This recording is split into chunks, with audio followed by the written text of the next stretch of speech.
Welcome everyone. Today I'm happy to have a guest like Mehdi Elouaadi here, an extremely professional and determined copywriter from Morocco. Welcome, Mehdi. Yes, welcome. Thank you for hosting me, Anthony, today. It's really a pleasure to join you on this podcast and to be here with you. Good to hear that. Good to hear that. Do you want to tell us a little bit more about yourself, who you are, and what you do? Sure. Okay, ladies and gentlemen, to the people who are viewing us today, my name is Mehdi Elouaadi. I'm 21 years old. As Anthony said, I'm based in Morocco, and I'm also a Moroccan. I study computer science at the International University of Rabat. This is my fourth year, and next year I'm gonna graduate to become an artificial intelligence and big data engineer. As my side business, I started copywriting, and I specialize in writing emails and sales and working on sales funnels projects. So let me talk more about the emails and sales funnels, because emails are part of an email marketing. And what's email marketing? Email marketing is, I see it as a digital marketing strategy that involves sending commercial letters, such as newsletters, sales letters, promotional letters, even ads, to subscribers to the business's email list. And the sales funnels, I don't know if everyone knows what this means, but sales funnels, sales funnels is how can I say it? Is a marketing concept that maps out the journey the customer goes through before buying a product. Like let's take for example, when you get this welcome email from a company, next week you get a newsletter where they give you free value. The week after they give you a free value again with this a link. We call it CTA, call to action. That call to action gets you to a page where you get the product with a discount, for example. And then we can say there we are at the end of the sales funnel. Their goal is to take you to that page to buy their product. That's how a sales funnel works. That's all about. And I'm going to tell you how I started copywriting.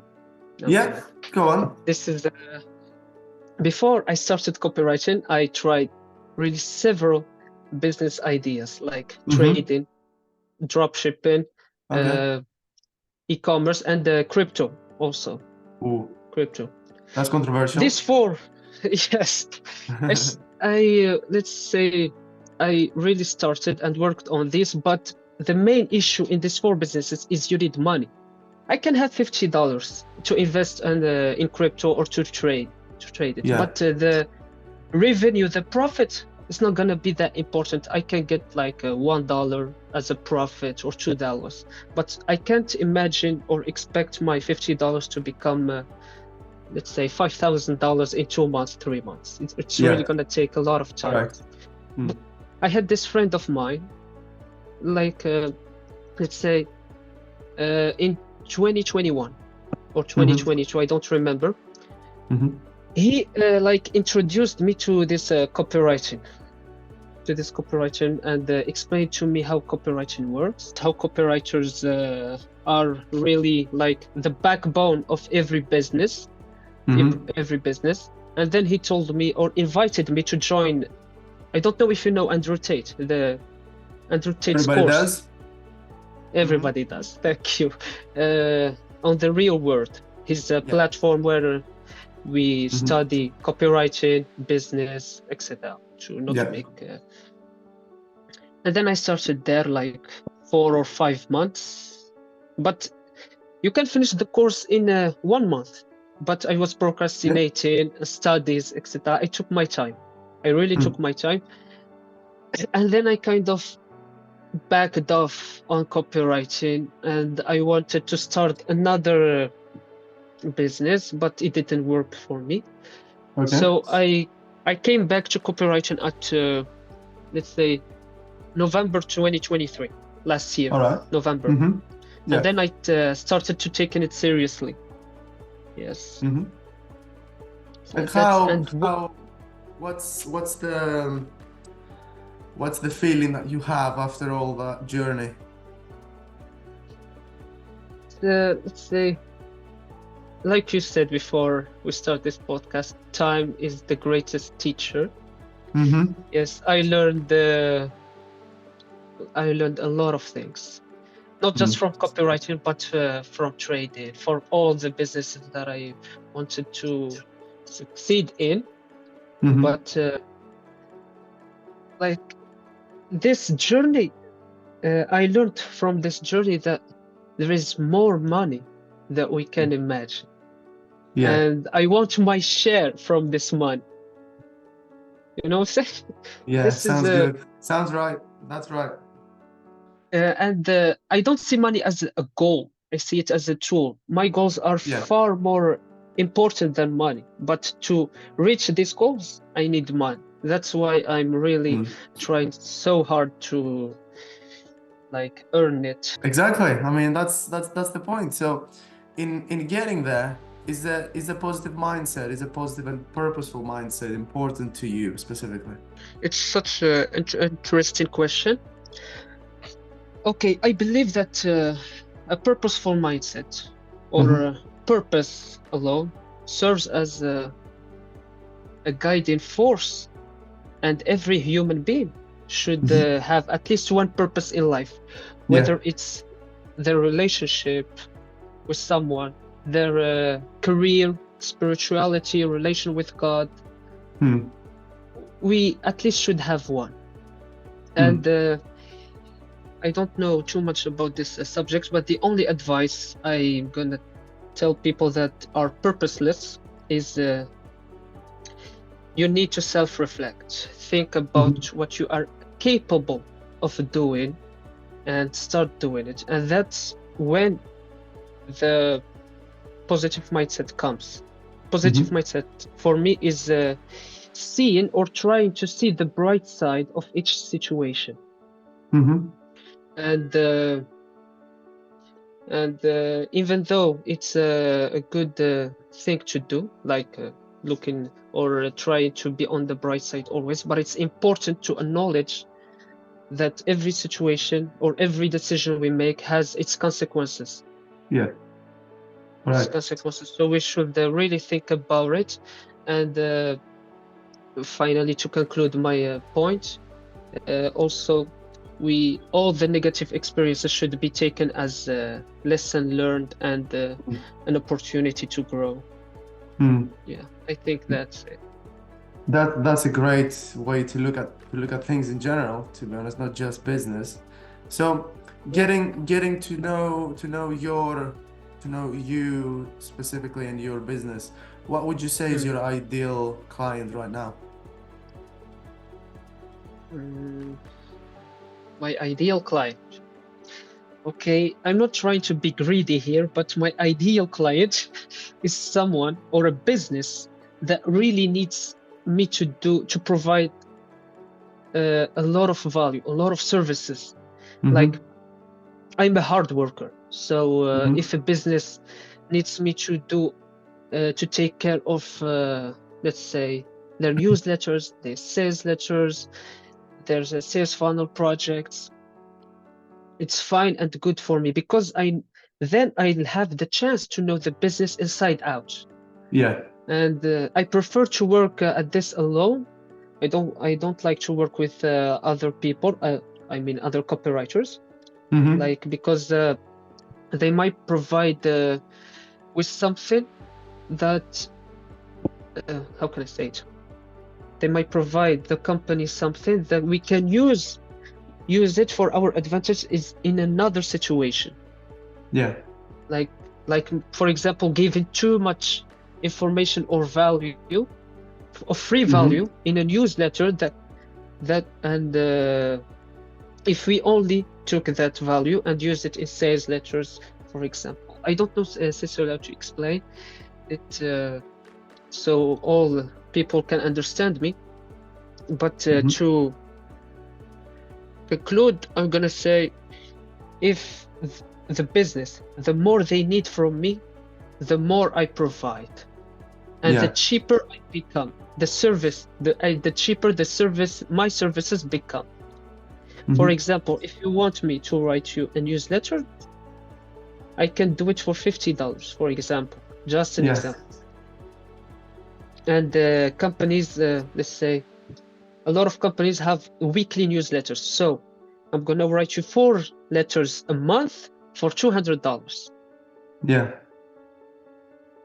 And if you only charge me about the newsletter, it's gonna be $200. But if you tell me you need sales letters, you want me to work on a sales funnel project, you want me to do newsletters also, you want me to take care of social media content, and you want me to write your scripts for your advertising videos, etc. Then let's take the newsletter example. The newsletter won't be $50. It will become $25, $20. So the more you need, the cheaper my services become. That's nice. That's good to know as well. There's gonna be a link in the description anyway for all your socials anyway. But it's good to mention that, because sometimes people get confused in and because copywriting, I mean, you can do it for any niche, and some people may be like, you know what,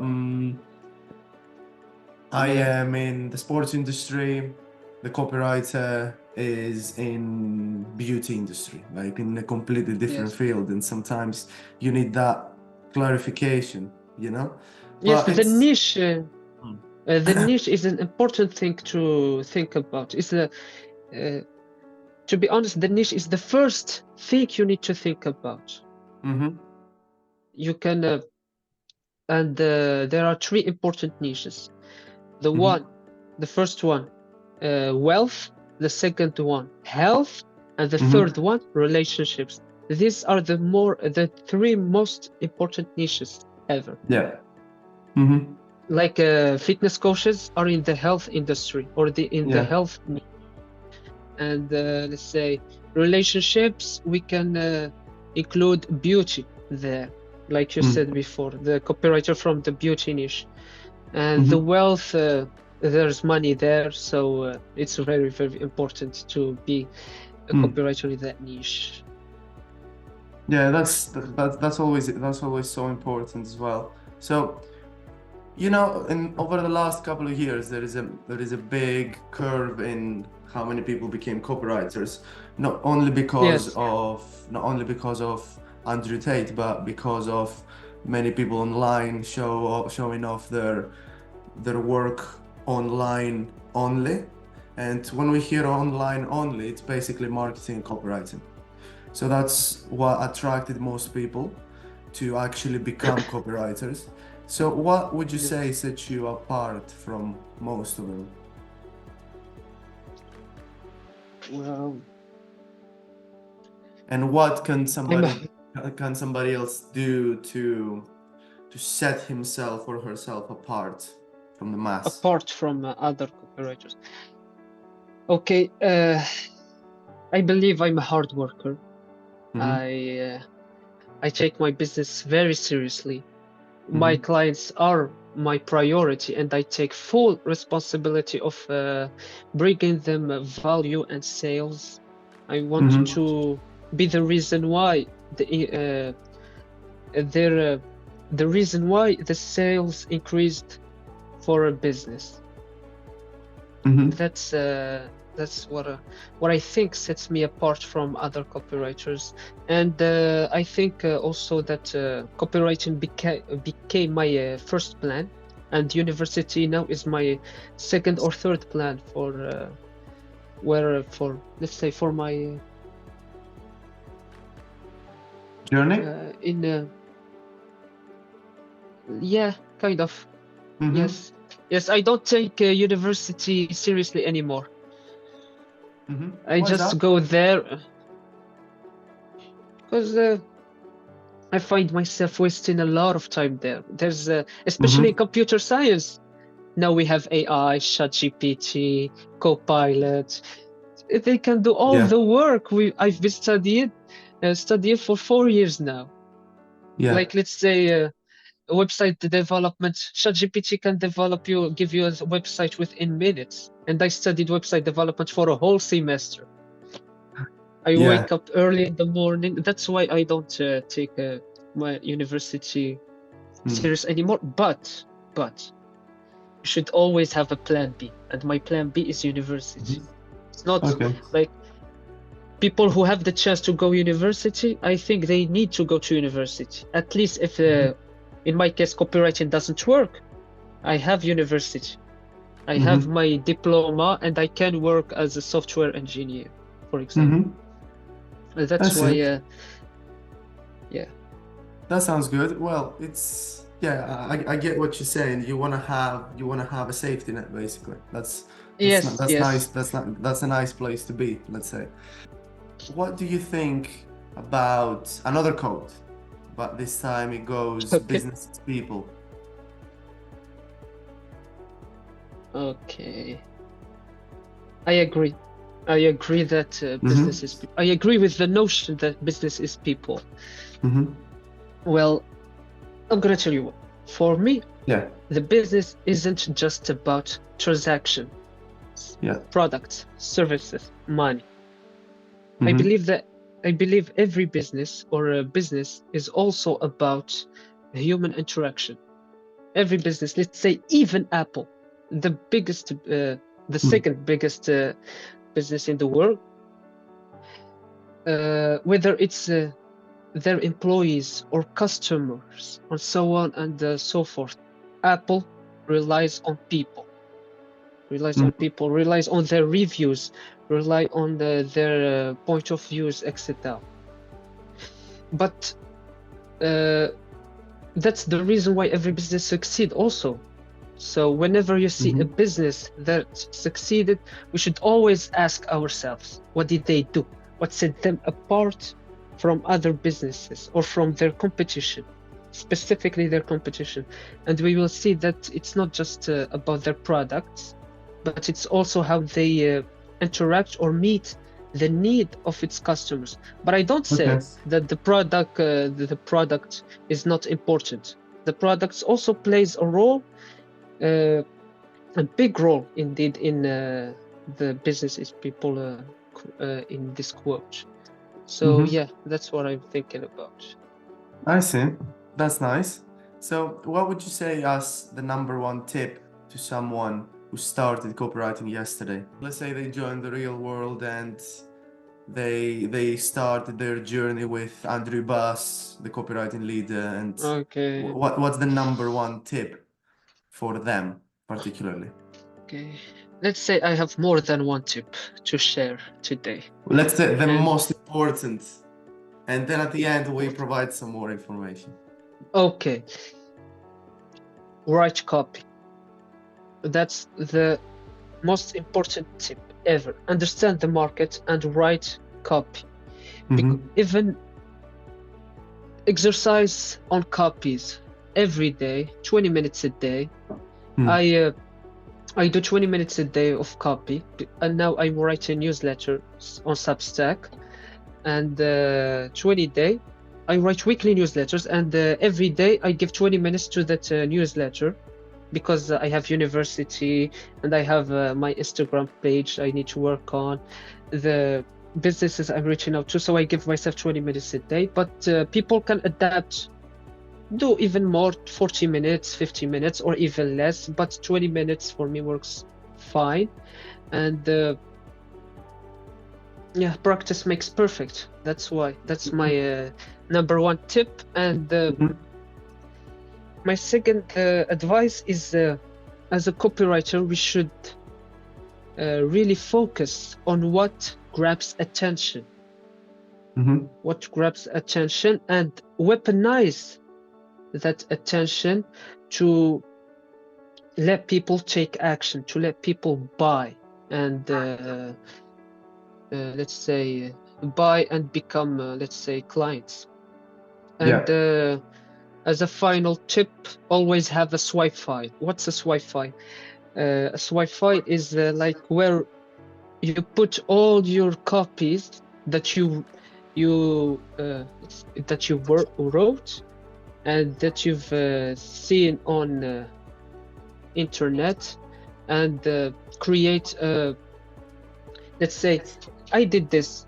I created a Gmail, an email, let's say an email that's just for its only purpose is to subscribe to newsletters and get their weekly or newsletters from their business, for the business, and and this way I'm gonna, let's say I have my Wi-Fi and I have different emails from different businesses, and I can immerse myself in different niches and work on them.